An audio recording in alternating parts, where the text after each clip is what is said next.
I'm Richard Clarke.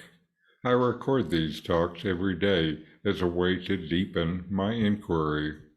Listen each day and deepen your own practice. Welcome. I'm reviewing and commenting on the book Talks with Sri Ramana Maharshi. Today is from Talk 599.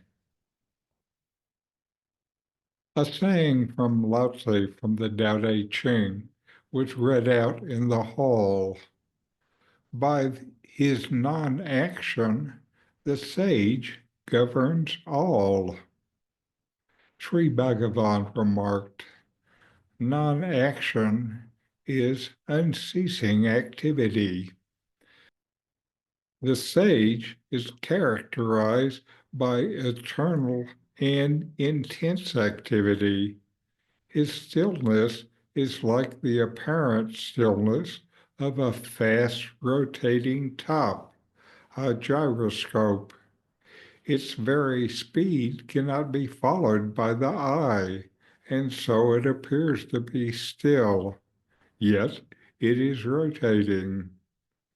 So is the apparent inaction of the sage. This must be explained because the people generally mistake stillness to be inertness. It is not so. When Lete sang, by his non-action the sage governs all, which read aloud, Ramana Maharshi clarified its deeper meaning. He explained that non-action does not mean passivity or inertness. Instead, it represents an intense and unceasing activity that occurs at a level far beyond ordinary perception.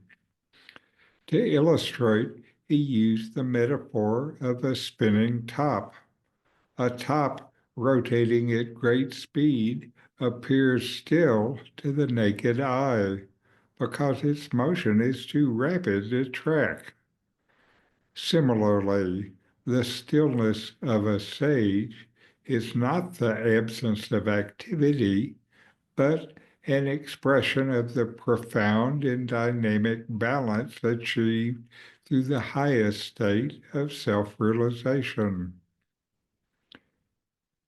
Ramana's explanation challenges the common misconception that spiritual stillness equates to inactivity.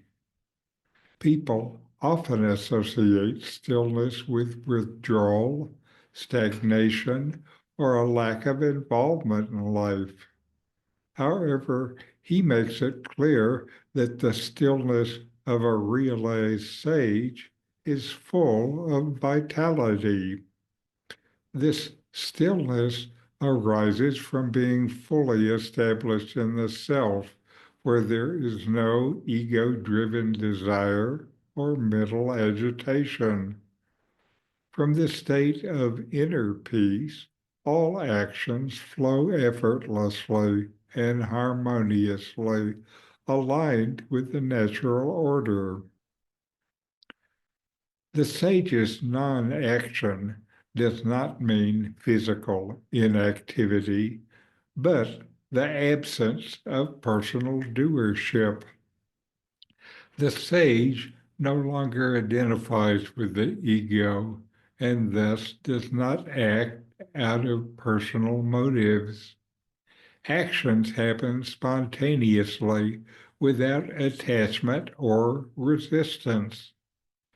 This freedom allows the sage to respond to life's needs with clarity and precision, free from the distortions of egoic thinking. In this sense, the sage's stillness is the source of true action because it is guided by pure awareness rather than the limited mind. For those on the path of self-inquiry, this teaching offers a practical insight. Stillness, as the Maharshi describes it, is not something to be achieved by forcing the mind to stop or by withdrawing from the world. Instead, it is the natural state that arises when you let go of identification with the mind and ego. It is stillness of the ego. When you abide in the self, you come to experience this apparent stillness is vibrant and alive, effortlessly expressing itself in all aspects of life. In this way, Ramana Maharshi invites you to rethink your understanding of stillness, encouraging you to see it as the foundation of true and transformative action.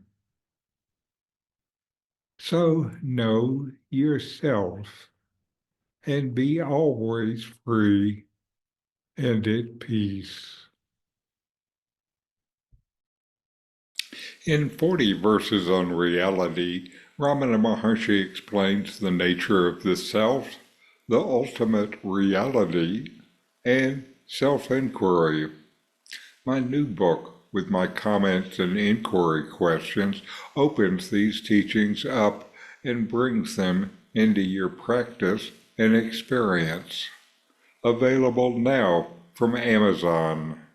Link in the video description. These videos bring Ramana's teachings into your direct experience. Click subscribe to see more. Click thumbs up to like, and send questions and start a dialogue with a comment.